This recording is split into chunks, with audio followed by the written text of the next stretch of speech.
Attention, Madridistas! Triple bombshell straight from Valdebebas. Real Madrid's hunt for a successor to Toni Kroos has hit a major problem. The club has just blocked a €30 million bid from Sunderland for Gonzalo Garcia after Endrick's injury setback, and Xabi Alonso has delivered a crystal-clear message to the squad about who will play and who will sit on the bench in the 2025-26 season. Before we continue, drop a like, subscribe to the channel, and turn on the notification bell so you don't miss any updates about the biggest club in the world.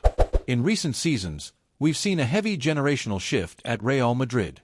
Icons like Karim Benzema, Marcelo, and, most recently, Luka Modric have closed their chapters at the Bernabeu. But for many fans, the biggest blow came with Toni Kroos's retirement at the end of the 2023-24 season.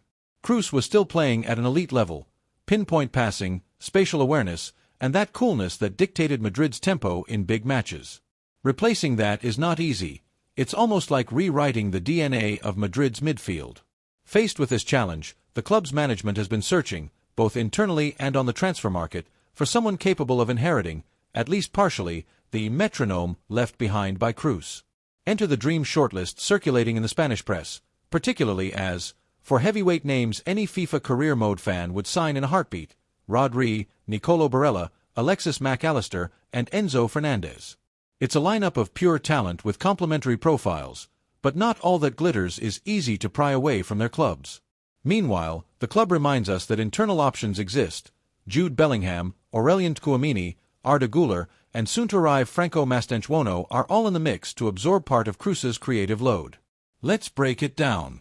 Rodri, the key figure at Manchester City and an absolute reference point as a controlling midfielder, is the one who most closely resembles the Kroos package: composure under pressure, line-breaking long passes, and surgical calm when building from the back. On top of that, he provides defensive protection, which would allow Jude Bellingham to push forward more freely.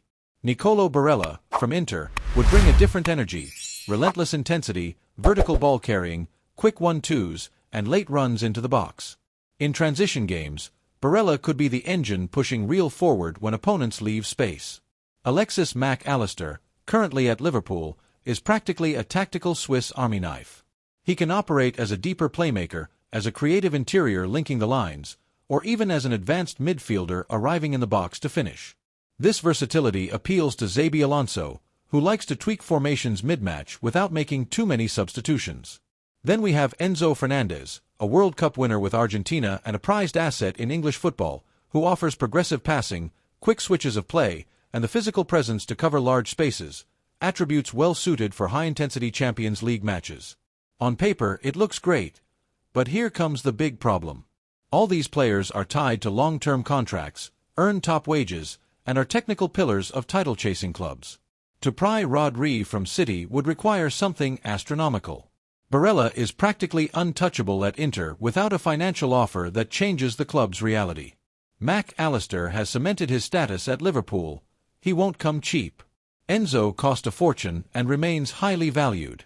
We're talking about negotiations that require not only money, but also time, player willingness, and contractual loopholes. In short, Real Madrid may dream, but turning this shortlist into reality is another story. This is where the creative swap rumors come in, sparking debate, the possibility, still purely speculative, of involving Rodrigo in a deal with Liverpool to unlock Alexis Mac Allister's arrival in Madrid. Does it make sense sportingly? To an extent, Liverpool would get a versatile attacker who can play wide or centrally. Madrid would gain a multifunctional midfielder. Financially, it depends on market valuations, wages, and amortization accounting. Likely. Difficult. But the mere existence of this talk shows Real is open to out-of-the-box solutions to rebuild its post-Kroos midfield. Take a breath, because the midfield saga isn't the only thing heating up behind the scenes. Another hot story involves the young gem Gonzalo Garcia. Real Madrid has blocked a bid from Sunderland, estimated at around €30 million, for the forward. The timing is no coincidence. Endrick, just 19, suffered a muscle injury relapse, and this has opened the door for Gonzalo to emerge as a real alternative in Xabi Alonso's squad. According to AS reports, the 21-year-old forward is now threatening the status of the Brazilian in the squad. Gonzalo is no unknown. He was the breakout star of the 2025 Club World Cup, impressing with his composure in the final third and intelligent movement between lines. Now, the player is negotiating a professional contract extension with Real Madrid while considering offers from the Premier League, including firm interest from Sunderland. Journalist Marco Ruiz highlighted that these English offers act as a plan B in case talks with Madrid don't progress quickly enough.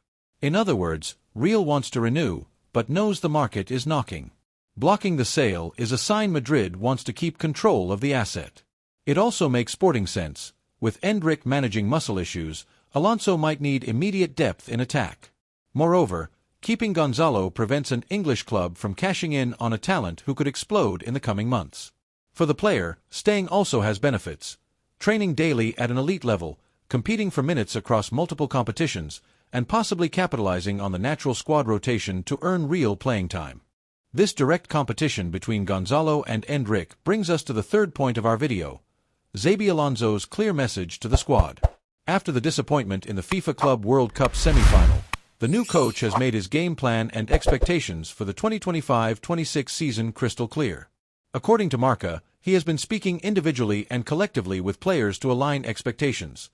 Who is likely to start, who will be rotation, who needs to step up, and who might see minutes drop if they don't respond.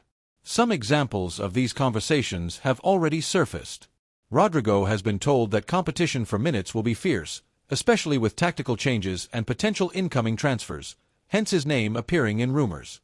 Brahim Diaz has been confirmed as an important rotation piece, someone ready to come in and change the game's rhythm. Raul Asensio was given a direct warning: extra work if he wants to win back a bigger role. Andre Lunin was informed that his opportunities could be limited unless unexpected circumstances arise. Harsh but transparent messages. On the flanks, the arrival of Alvaro Carreras puts pressure on Ferland Mendy and Fran Garcia, who now compete not only with each other but also with a new contender for minutes. Alonso hasn't closed the door on anyone, but he made it clear that past reputation doesn't guarantee game time. Existing contracts ensure paychecks, performance and tactical fit determine minutes. It's a reality check that may cause short-term discomfort but will likely result in a more committed squad in the long run. See how everything connects.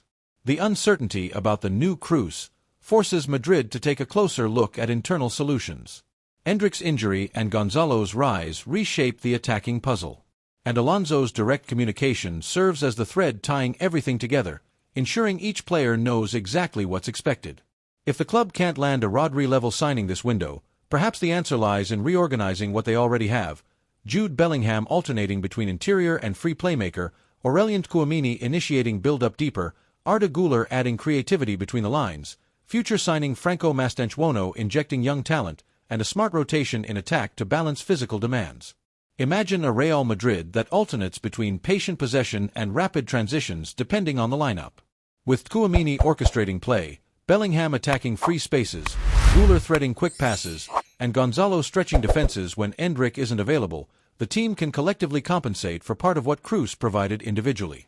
It's not a like-for-like replacement, it's a new configuration, and maybe that's exactly what this new Madrid era needs to embrace. Now it's your turn. Who should be the absolute priority on the midfield list?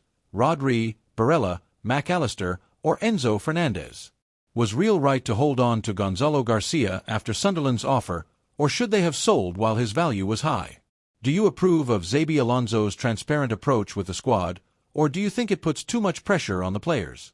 Leave your thoughts below. I read and reply, and I might highlight your comment in the next video. Don't forget, hit the like button, share with your Madridista friends who live for transfer windows, and subscribe to the channel because there's a lot more coming before the 2025-26 season kicks off. Thanks for watching, Madridista. See you next time with more hot news from Real Madrid.